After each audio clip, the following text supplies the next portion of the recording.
and let me show you some interesting layers underneath that give the whole song that additional layer of mysteriousness. And I use these sounds to inform the space that the song is in. So all of these are quite low. You'll see the levels are all very low. But together, when combined, you kind of get this floor, this bed of noise. So all together, these run throughout the entire track, most of them. And they just do a good job at taking all of the sounds in this file and make them sound like they are all in one space together. So for context, all of them together, something like this.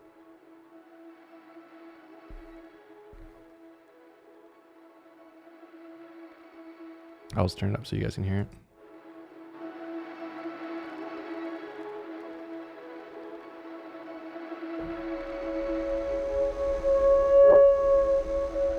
And there's one more sound that comes in later. Some bells.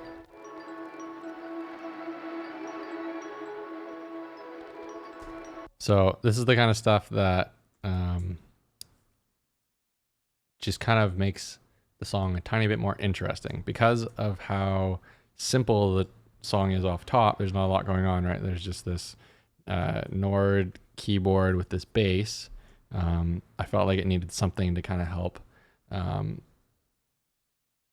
add trinkets and interesting ear candy even in the lowest part of the song off top. So you can listen very closely and you'll hear how they kind of combine together.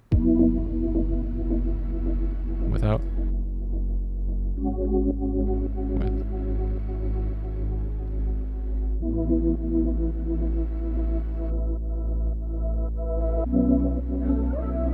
So you can see how it's kind of washing back and forth, right to left ear. They're all kind of doing their own thing. It just kind of adds a bit of interest because otherwise these types of sounds, which are MIDI driven, kind of boring things, they don't have a lot of dynamic and interest to them.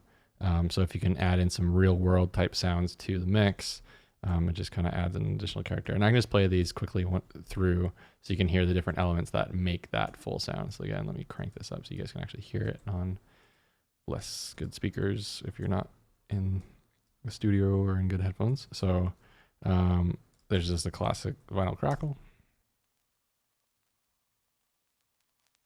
There you go. There's this kind of bubbly sound. Hear that? Then there's some warbles.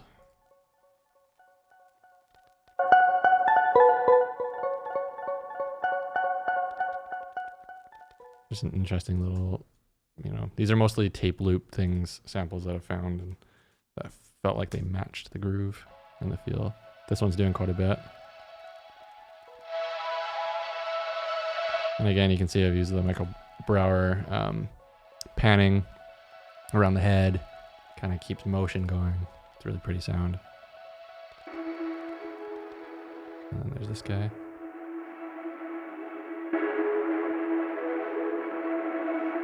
Again, very pretty. Just kind of more distant off in the back. This is a little soundtrack of itself there. And then cycled AP. Let's see what this is. This is kind of more bells, chime type sounds.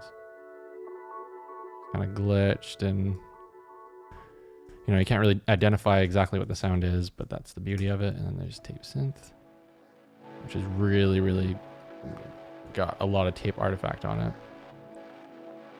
And then just some nice kind of drone type sounds on it. And then this ringing bells comes in later. As soon as you hear that kind of sound, you have a nostalgic place that it's going to bring you to, which to me, it's, classic sitting on a porch with the chimes going in the wind. Just trying to put you in a space as much as possible with these types of sounds all together.